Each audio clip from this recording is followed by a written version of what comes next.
ओम शिवाय नमस्तुभ्यम। दोस्तों, शिव शक्ति उपाय चैनल में आपका हार्दिक स्वागत है।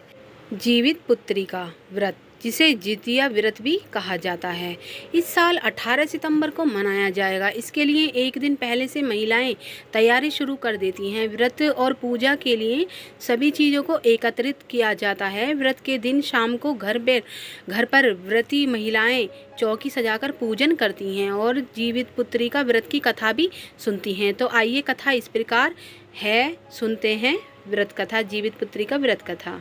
इस व्रत की कहानी जीमूतवाहन से जुड़ी है।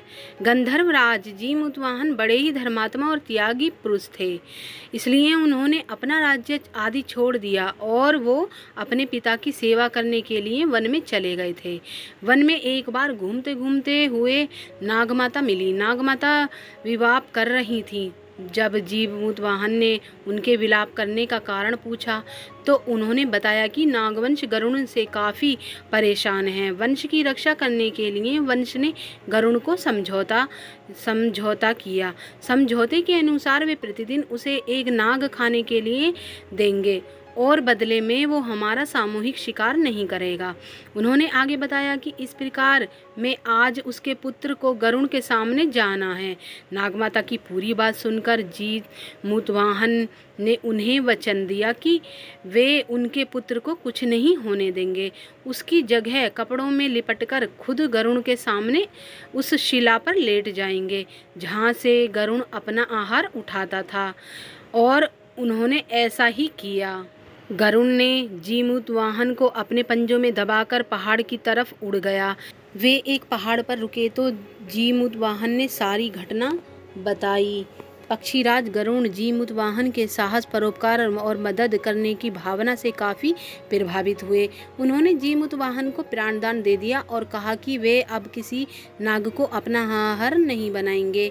इस तरह से जीमूतवाहन ने नागों की रक्षा की। तभी से संतान की सुरक्षा और सुख के लिए जीमूतवाहन की पूजा की शुरुआत हो गई। माताओं के लिए यह व्रत बहुत ही फलदायी है। ये थी हमारी पहली कथा। अब दूसरी कथा सुनते हैं। दो बहनें थी जिनका नाम था सिरिया और चिलिया। चिलिया बहुत मेहनती थी और गरीब भी थी। वह मजदूरी करके अपने बच्चों को पालती थी, लेकिन सिरिया जो थी वो गलत आचरण वाली थी और हमेशा मौज और ऐश करती थी और चिलिया से जलती भी थी। हर समय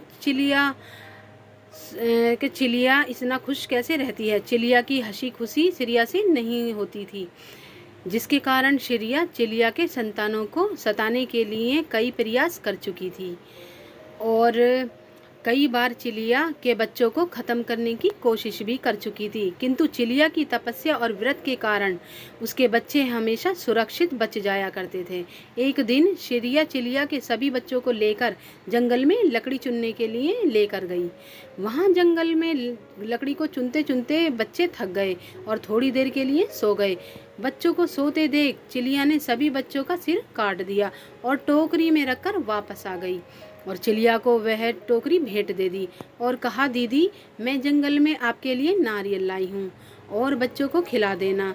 चिलिया ने उस टोकरी को उठाकर देखा, नहीं, वहीं किनारे पर रख दिया। अपने बच्चों की प्रतीक्षा करने लग गई। जब शाम को रात हो गई और बच्चे वापस नहीं आए तो वह परेशान हो गई।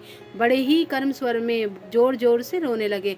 करुणा भरी स्वर में जोर से शोर को शंकर पार्वती से रहा नहीं गया। उन्होंने महादेव से कहा, प्रभु, कोई दुखियारी बहुत रो रही है, बहुत दर्द छुपा हुआ है, मुझसे बर्दाश्त नहीं हो पा रहा है। हमें चलकर देखना ही चाहिए कि कौन रो रहा है, क्यों रो रहा है।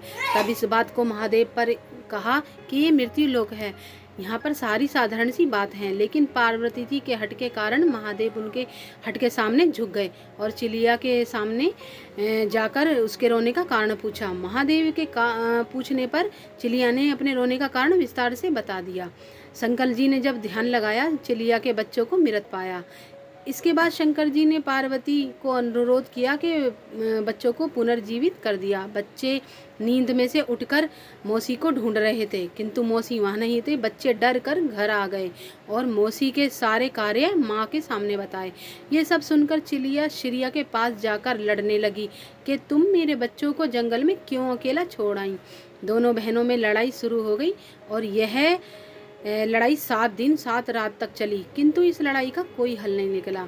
उसके बाद दोनों ने उस जंगल के पास तपस्वी को घटना सुनाई। सुनने के बाद तपस्वी ने दोनों को आदेश दिया कि तुम दोनों जाकर पास में खेलते हुए बच्चों को बाल घसीटते हुए लेकर आ जाओ। चिलिया बच्चे की माँ थी, उसे बच्चों की पीड़ा नहीं देखी गई। उसने महात्मा के बच्चों का पालन नहीं किया और लेकिन सिरिया जल्दी से गई और बच्चों को खींचते हुए बालों से ले आई।